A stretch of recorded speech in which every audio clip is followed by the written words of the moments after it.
त्र्यंबकं मजामगे सुगंधिं पुष्टिवर्धनम् ஊர்வாருகமிவ வந்தனாம் மிருத்யோர் மூக்ஷி யமாமிருதாத். எல்லாம் வல்ல இறைவனுக்கு நமஸ்காரங்கள். இந்த வீடியோவில் அக்டோபர் மாதம் ராசி பலன் தான் நாம் இப்போ பார்க்க போகிறோம். பொதுவாக ராசி பலன் சொல்கிறது அந்த ஒரு முழு மாதத்தை நம்ம பொத்தம்பொதுவாக சொல்லாமல் 2 பாகங்களாக பிரித்து முதல் 15-20 நாளைக்கு எப்படி நடக்கும், அடுத்த 10 நாள் 15 நாளைக்கு எப்படி நடக்கும் அப்படிங்கிற மாதிரி ஒரு பலன்களை தான் இப்போ நம்ம இந்த வீடியோ வடிவமைச்சிருக்கோம். ரொம்ப நாள் கழித்து நம்ம சேனலில் நம்ம வீடியோ போடுறோம். நிறைய பேர் கேட்டுகிட்டே இருக்கீங்க, கிரிக்கெட் ப்ரெடிக்ஷன்ஸ் மட்டும் போட்டுட்ருக்கீங்களே, ராசி பலன் எப்போ போடுவீங்க, எங்களுக்கு உங்களுடைய ப்ரெடிக்ஷன்ஸ்லாம் தேவைப்படுது அப்படிங்கிற மாதிரி கேட்டிருந்தீங்க. இனிமேல் நம்ம சேனலில் தொடர்ந்து வீடியோஸ் வரும். ஸோ எல்லோரும் மறக்காமல் நம்ம சேனலை சப்ஸ்கிரைப் பண்ணி வச்சுக்கோங்க. ரொம்ப ஒரு 6-7 மாதம் கழித்து நம்ம சேனலில் வீடியோ போடுறோம். ஸோ தொடர்ந்து உங்களுடைய ஆதரவை கொடுத்துட்டு வாங்க. அப்போ தான் நம்ம மேன்மேலும் எங்களுக்கு நல்லா உத்வேகமாக இருக்கும். அக்டோபர் மாத ராசி பலன் மிதுன ராசிக்கு எப்படி இருக்க போகுது அப்படிங்கிறது தான் நம்ம இப்போ இந்த வீடியோவில் பார்க்க போகிறோம். பொதுவாக இந்த மாதத்துடைய தொடக்கத்தில், அதாவது ஒரு 15-20 நாளைக்கு சூரிய பகவான் உங்களுடைய ராசிக்கு 4ஆம் இடத்துல இருக்கார். பொதுவாக 4ஆம் இடத்துல சூரிய பகவான் இருக்கிறது ஒரு பாசிட்டிவான ஒரு விஷயமாக பார்க்கப்படலை. இருந்தாலும் பாசிட்டிவாக பார்க்கப்படுற ஒரே ஒரு விஷயம், உங்களுடைய தந்தைக்கும் உங்களுடைய தாயாருக்கும் அவ்வப்போது கருத்து வேறுபாடுகள் இருந்துட்டு இருந்தது அப்படின்னா இந்த மாதங்கள் சுமூகமாக இருக்கும் அப்படிங்கிறது சொல்லப்படுகிறது. நிறைய பேருக்கு பேரண்ட்ஸ் நிறைய சண்டை போட்டுகிட்டே இருக்காங்க, எப்போ இந்த பிரச்சனை தீரும் அப்படின்லாம் கேட்பாங்க இல்லையா, அவங்களுக்கு இந்த மாதம் அந்த பிரச்சனைகள்லாம் இருக்காது அப்படிங்கிறத சொல்லலாம். அதுவும் என்ன, அவ்வப்போது உங்களால் சில கருத்து வேறுபாடுகள் அவங்க 2 பேருக்குள்ளே வரதுக்கான வாய்ப்புகள் இருக்குது. அதனால் நீங்கள் உங்களுடைய வேலையை சரியாக கவனிச்சிங்க அப்படின்னா பெரும்பாலான பிரச்சனைகள் தவிர்க்கப்படும் அப்படிங்கிற சொல்லலாம். 4ஆம் இடத்துல சூரிய பகவான் இருக்கிறது உங்களுடைய வாழ்க்கைக்கு என்னென்ன மாதிரி தாக்கத்தை ஏற்படுத்தும் அப்படின்னா, பொதுவாக அரசாங்கத்திலிருந்து வர வேண்டிய இந்த நிலுவை தொகைகள் வராமல் இருக்கிறதா இருக்கட்டும், இல்லைனா உங்களுடைய சுகபோகங்களில் அவ்வப்போது தந்தையுடைய தலையீடுகள் இருக்கிறதுனால உங்களுக்கு கிடைக்க வேண்டிய விஷயங்கள் கொஞ்சம் தாமதப்பட வேண்டிய சூழ்நிலை ஏற்படும் அப்படிங்கிறத சொல்லலாம். இது போக உங்களுடைய மேலதிகாரிகள் உங்ககிட்டேருந்து நிறைய வேலை வாங்கி அது மூலிமா அவங்க ஆதாயம் அடைகிறதா இருக்கட்டும், இல்லை நடக்க வேண்டிய சூழ்நிலைகள் அவங்களால நடக்க வேண்டிய இடத்துல அவங்களால அதை செய்ய முடியலங்கிறத ஒத்துக்கொள்ளாமல் உங்கள் மீது அந்த வேலையை திணிச்சு உங்ககிட்டேருந்து அந்த வேலையை வாங்குறதுனால உங்களுடைய அந்த லெஷர் டைம் அதாவது இந்த லீவில் ஃபோன் பண்ணி இந்த ஒர்க் முடிச்சிருப்பா அப்படின்னு சொல்கிறதா இருக்கட்டும், இந்த மாதிரி விஷயங்கள்லாம் சூரிய பகவான் 4ஆம் இடத்துல இருக்கும்போது வேலை பளு அதிகமாகும் அப்படிங்கிறத சொல்லலாம். அவ்வப்போது நீங்கள் 4ஆம் இடம் அப்படிங்கிறது அரசாங்கத்துக்கிட்ட இங்கே ஏதாவது லேண்டு சம்மந்தமாக பிரச்சனைகள் இருந்தது அப்படின்னா அது இன்னும் இந்த ஒரு மாதத்துக்கு இழுத்துட்டு இருக்கும் அப்படிங்கிறத சொல்லலாம். அடுத்த மாதம் உங்களுக்கு ஒன்றும் இல்லை, இந்த மாதத்தை இறுதி அந்த 10ஆவது நாள் இருக்கு இல்லையா, அந்த 10ஆவது நாளில் சரியாக 10 நாள்களில் உங்களுக்கு சரியாக போயிடும் அப்படிங்கிறது சொல்லலாம். லேண்டு சம்மந்தமான இப்போ ஏதாவது ஒரு டாக்குமெண்ட் சைன் வாங்குறீங்க, கவர்மெண்ட்டுக்கிட்ட போய் இல்லை கவர்மெண்ட் ஆஃபீஸர் யாராவது ஹெல்ப் பண்ணணும் அப்படின்னா கொஞ்சம் தாமதப்பட்டு போகும். இந்த மாதம் உங்களுக்கு ஏன்டா இதை ட்ரை பண்ணுறோம் அப்படின்னு நினைக்கிற அளவுக்கு கொஞ்சம் கடுப்பு கொண்டு வந்துடுவார். அடுத்ததாக உங்களுடைய ராசிக்கு செவ்வாய் பகவான் உங்களுடைய ராசிலேயே இருக்கார். பொதுவாக செவ்வாய்க்கும் மிதுன ராசிக்கும் 7ஆம் பொருத்தம் தான். எப்போ பார்த்தாலும் செவ்வாய் பகவானால தான் உங்களுக்கு சில பிரச்சனைகளே வரும். அந்த வரிசையில் பார்க்கும்போது செவ்வாய் உங்களுடைய ராசியிலே உட்காந்துருக்கனால லேண்டு சம்மந்தமான பிரச்சனைகள் நீங்கள் ஏதாவது சந்திப்பீங்க. ஒன்று புதுசாக லேண்டு வாங்குறீங்க அப்படின்னா ரொம்ப கவனமாக இருக்கணும். அந்த லேண்டு ப்ராப்பர்ட்டிஸ், அதாவது ப்ராப்பரான டாக்குமெண்ட்ஸ்லாம் இருக்கா அப்படிங்கிறதெல்லாம் செக் பண்ணிவிட்டு வாங்கிக்கோங்க. ஏதாவது வண்டி வாகனங்களில் போகும்போது கவனமாக போகணும். ஓவர் ஸ்பீடாலாம் வண்டி ஓட்டக்கூடாது அப்படின்னு சொல்லுவாங்க. நீங்கள் உங்களுடைய கோபம் அப்படிங்கிறது கொடியது. நீங்கள் கோபப்பட்டீங்க அப்படின்னா என்ன பண்ணுறீங்கன்னே உங்களுக்கு தெரியாது. நீங்கள் செய்கிற பல காரியத்தை அது கோபம் தடை பண்ணும். அப்படிங்கிறதுனால கோபப்படுறதை அறவே தடுக்கணும் அப்படிங்கிறத சொல்லணும். ரத்த சம்பந்தமான பிரச்சனைகள் வர்றதுக்கான வாய்ப்புகள் இருக்குங்கிறதுனால கொஞ்சம் கவனமாக இருக்கணும். இது போக நரம்பு சம்பந்தமான பிரச்சனைகளும் அவ்வப்போது வருவதற்கான வாய்ப்புகள் இருக்குது. அப்படிங்கிறதுனால உடலில் மிகுந்த எச்சரிக்கை இருக்கணும் அப்படிங்கிறத சொல்லப்படுகிறது. என்னப்பா நம்ம அஷ்டம சனி பலன்லாம் சொல்லிகிட்டு இருக்கோமே அப்படின்னு கேட்டிங்கன்னா, பொதுவாக எந்தெந்த கிரகம் எங்கெங்கே இருக்கணுமோ அந்தந்த பலன் தான் பண்ணுவாங்க. இப்போ சனி பகவான் 8ஆம் இடத்துல இருந்தால் என்ன பலன் பண்ணுவாரோ அதே செவ்வாய் பகவான் உங்களுடைய ராசிக்கு 1ஆம் இடத்துலேயே உட்காந்துருந்தாருன்னா இந்த மாதிரி பிரச்சனைகள்லாம் வரும். என்ன, இது ஒரு மாதமோ 1.5 மாதமாக தான் வரும். இந்த பிரச்சனைகள்லாம் நீங்கள் ஆல்ரெடி ஒரு 20 நாளாக சந்திச்சுட்டு தான் இருப்பீங்க. ஸோ பொறுத்திருந்து பார்ப்போம். செவ்வாய் மாறினதுக்கப்புறம் கண்டிப்பாக நல்லது நடக்கும் அப்படிங்கிறத சொல்லலாம். அடுத்ததான் உங்களுடைய ராசிக்கு புதன் பகவான் வந்து 4ஆம் இடத்துல உட்காந்துருக்கார். பொதுவாக உங்களுடைய ராசி அதிபதியே புதன் பகவான் தான். அவர் 4ஆம் இடத்துல உட்காந்துட்டு, இது போக அவர் வந்து உங்களுடைய ராசிக்கு 4ஆம் இடம் அப்படிங்கிறது ஒரு உச்சஸ்தானம்னு சொல்லலாம். உங்களுடைய ராசி அதிபதி உச்சமாக இருக்கார். அதனால் நீங்கள் எவ்வளவு கோபப்பட்டாலும், அதாவது இந்த செவ்வாய் பகவானுடைய கோப தாக்கம் வந்து நீங்கள் சாதுரியமாக கையாண்டு அந்த பிரச்சனையிலேருந்து வெளியில் வருவீங்க அப்படிங்கிறதும் வந்து சொல்லலாம்.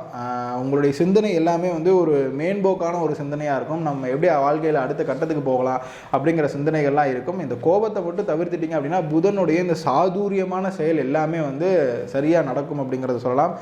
தாயார் வழியில் வந்து உங்களுக்கு கிடைக்க வேண்டிய லாபங்கள் வரும். இந்த மாமன், தாய் மாமன்லாம் சொல்லுவாங்களே, அந்த மாதிரி அவங்ககிட்டேருந்து கிடைக்க வேண்டிய லாபங்கள்லாம் கண்டிப்பாக கிடைக்கும் அப்படிங்கிறத சொல்லலாம்.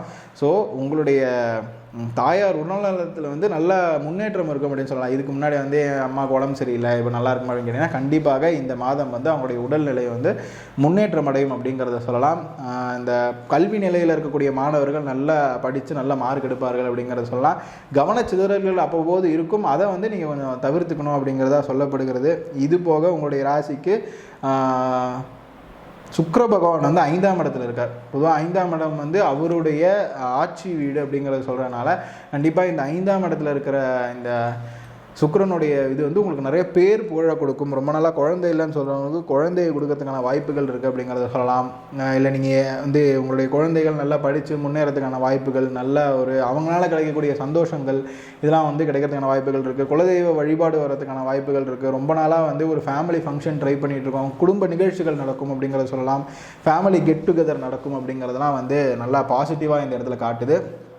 இது போக உங்களுடைய கணவன் மனைவியிடையே இருக்கக்கூடிய அந்யோன்யங்கள் நல்லா வலுத்திருக்கும் அப்படிங்கிறத சொல்லலாம். இதெல்லாமே வந்து ஒரு பாசிட்டிவான ஒரு விஷயமாக கருதப்படுகிறது.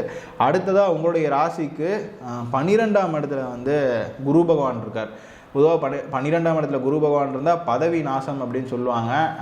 ஆன்மீக பயணங்கள்லாம் போகிறதுக்கான வாய்ப்புகள் இருக்குது. என்ன உங்களுக்கு வந்து நீங்கள் எதிர்பார்த்த அந்த ஒரு பதவி முன்னேற்றம் இதெல்லாம் வந்து கிடைக்கிறதுக்கான வாய்ப்புகள் இருக்காது. பதவி முன்னேற்றம், இந்த சம்பள உயர்வு இதெல்லாம் வாய்ப்புகள் கொஞ்சம் கம்மி. இது போக ஆன்மீக பயணங்கள் நிறையா போவீங்க. சுப செலவுகள் செய்கிறதுக்கான வாய்ப்புகள் இருக்கும். நிறைய பேருக்கு உங்கள் நட்பு வட்டாரங்களையோ சொந்த வட்டாரங்களையோ நிறைய கல்யாணம் நடக்காது, நீங்கள் மொய் வைப்பீங்க. இந்த மாதிரி விஷயங்கள்லாம் வந்து நிறையா நடக்கிறதுக்கான வாய்ப்புகள் இருக்குது. ஸோ குரு பகவான் வந்து சுப செலவுகளை கூட்டிகிட்டு வருவார். குடும்பத்தில் வந்து சுப செலவுகளை நீங்கள் பண்ணுவீங்க. புதிதாக ஒரு கார் வாங்குறது, இந்த வீடு வாங்குறது, இந்த மாதிரி விஷயங்கள்லாம் செய்வீங்க. அது மூலிமா கடன் வாங்குறதுக்கான வாய்ப்புகள், வரவை மீறி உங்களுக்கு செலவுகள் வருவதற்கான வாய்ப்புகள்லாம் இருக்கும். ஸோ பண விஷயத்தில் கவனமாக இருக்கணும். இது போக சனி பகவான் உங்களுடைய ராசிக்கு 9ஆம் இடத்துல இருக்கார். உங்களுக்கும் உங்களுடைய தந்தைக்கும் நிறைய கருத்து வேறுபாடுகள் வருவதற்கான வாய்ப்புகள் இருக்குது. இது போக இதெல்லாம் வந்து ஒரு வருஷத்துக்கு முன்னாடியிலேருந்தே, ஏன்னா சனி பகவான்லாம் 2.5 வருஷத்துக்கு ஒரு தடவை மாறுவார். ஒரு வருஷமாகவே உங்களுக்கு எப்படி இருக்கும் அப்படின்னா, உங்களுக்கும் உங்கள் தந்தையாருக்கும் ரொம்ப கருத்து வேறுபாடுகள் இருக்கும். இவர் ஏன் இப்படி சொல்கிறாரு, நம்மளுக்கு புரியவே மாட்டேங்குது, இந்த மாதிரி விஷயங்கள்லாம் வந்து நிறையா கருத்து வேறுபாடுகள் இருக்கும். இதுக்கு திருநள்ளாறு சனி பகவான் போய் தரிசனம் பண்ண முடிஞ்சால் தரிசனம் பண்ணுங்கள். இல்லை சனிக்கிழமை சனி பகவான் கோயிலுக்கு போய், அதாவது சிவன் கோயிலில் சனி பகவான் இருக்கும், எள்ளு விளக்கு போட்டு வாங்க அப்படிங்கிறத சொல்கிறேன். இது மூலிமா நிறைய விஷயங்களை நீங்கள் வந்து நிறைய பிரச்சனைகளை வந்து நீங்கள் தடுத்துக்க முடியும் அப்படிங்கிறது சொல்லப்படுகிறது. அடுத்ததாக ராகு பகவான் 10ஆம் இடத்துலையும் கேது பகவான் 4ஆம் இடத்துலையும் இருக்கார். பொதுவாக 10ஆம் இடத்துல ராகு பகவான் வந்தால் தொழில் வந்து நல்லா விருத்தி அடையும் அப்படின்னு சொல்லுவாங்க. நிறைய பாசிட்டிவான விஷயங்கள்லாம் தொழிலில் நடக்கும். 4ஆம் இடம் அப்படிங்கிறது வந்து கேது பகவான் இருக்கார். பொதுவாக 4ஆம் இடத்துல கேது பகவான் இருந்தால் தாயார் உடல்நிலை கொஞ்சம் கவனம் இருக்கணும். இது ஏன் அப்படி சொல்கிறேன்னா, கேது பகவான் வருட கிரகம். அவர் ஏற்கனவே ஒரு 6-8 மாதமாக அங்கே தான் இருக்கார். அதனால உங்களுக்கு தாயார் உடல்நிலை வந்து பிரச்சனை இருந்திருக்கும். பட் ஆனால் இப்போ நான் ஏற்கனவே இந்த பலன் சொல்லியிருந்தேன் இல்லையா, 4ஆம் இடத்துல வந்துட்டு புதன் பகவான் இருக்கார் அப்படிங்கிறதுனால, புதன் உச்ச இடம், அதாவது உச்ச வீட்டில் இருக்கார் அப்படிங்கிறதுனால கேது பகவான் கொடுத்துட்டு இருந்த இந்த மெடிக்கல் இஷ்யூஸ் தற்காலிகமாக ஒரு மாதத்தை வந்து அதை வந்து சரி பண்ணுறதுக்கான வாய்ப்புகள் இருக்கும் அப்படிங்கிறதா சொல்லப்படுகிறது. இது போக உங்களுடைய ராசிக்கு ராகு பகவான் ஏற்கனவே 10ஆம் இடத்துல இருந்து உங்கள் தொழிலை வந்து விருத்தி பண்ணுறார் அப்படிங்கிறத வந்து சொன்னாலும், அவர் நிறையா கொடுத்து சில டைம் உங்களை வந்து கெடுக்கிறதுக்கான வாய்ப்புகள் இருக்குது. அதனால் நம்மளுக்கு வந்து திடீர்னு பெரிய லாபம் வருது அப்படின்னா அதை கவனமாக கையாளுங்க. திடீர்னு அது கைவிட்டு போகிறதுக்கான வாய்ப்புகளும், ராகு பகவான் வந்து ஒரு இல்யூஷன் பிளானட், அவர் கொடுக்குற மாதிரி கொடுத்து ஒன்றுமே இல்லாமல் பண்ணுறதுக்கான வாய்ப்புகள் இருக்கும். அப்படிங்கிறதுனால லாபங்கள் அதிகமாக வருதுன்னா கவனமாக இருங்க. பொறுமையாக வருது அப்படின்னா அது வந்து நிரந்தரமான லாபம் அப்படிங்கிறதான் சொல்லலாம். கொஞ்சம் நெகட்டிவாக இருக்குது அப்படிங்கிற மாதிரி எடுத்துக்கொள்ள வேணாம். ஏன்னா வந்து ராகு பகவான் வந்து எச்சரிக்கையாக இருக்கணும். ஏன்னா நிழல் கிரகம், அவர் வந்து ஒரு அசுர கிரகம் அப்படிங்கிறதுனால கொஞ்சம் கவனமாக இருக்கணும் அப்படிங்கிறத நம்ம இந்த இடத்துல சொல்கிறோம். பொதுவாக இதுதான் வந்து மிதுன ராசிக்கு ஃபஸ்ட்டு ஒரு 15-20 நாளைக்கு நடக்கும். அடுத்ததாக வந்து சூரிய பகவான் 5ஆம் இடத்துல இருக்கார். உங்களுக்கு பேர் புகழெலாம் வந்து பாசிட்டிவாக கிடைக்கிறதுக்கான வாய்ப்புகள் இருக்கும். நீங்கள் ஒரு சின்னதாக ஒரு வேலை செஞ்சுருப்பீங்க, அதுக்கு அதிகமான ஒரு புகழ் கிடைக்கிறதான வாய்ப்புகள் இது எல்லாமே நிறையா இருக்கும். அவ்வப்போது உடல் நலத்தில் கொஞ்சம் கூடுதல் கவனம் இருக்கணும் அப்படிங்கிறத மட்டும் சொல்லப்படுகிறது. கடன் வாங்குறீங்க அப்படின்னா யாருக்கும் வந்து ஜாமீன் கொடுக்காதீங்க. கடன் வாங்குறீங்க அப்படின்னா நம்மளால் செலுத்த முடியுமா, திரும்பி கொடுக்க முடியுமாங்கிறத வந்து பார்த்துட்டு அதுக்கப்புறம் அந்த கடனை வாங்குங்க அப்படிங்கிறத சொல்லுவேன். அடுத்ததான் உங்களுடைய ராசிக்கு புதனும் சுக்கிரனும் வந்து 5ஆம் இடத்துலையும் 6ஆம் இடத்துலையும் இருக்காங்க. புதன் வந்து 5ஆம் இடத்துல இருக்காங்க, சுக்கிர பகவான் வந்து 6ஆம் இடத்துல இருக்காங்க. 6ஆம் இடத்துல இருக்கக்கூடிய சுக்கிர பகவான் வந்து பெண்கள் விஷயத்தில் கொஞ்சம் கூடுதல் கவனமாக இருக்கணும். ஏதாவது ஒரு விவகாரத்தை இழுத்துட்டு போயிடுவாங்க.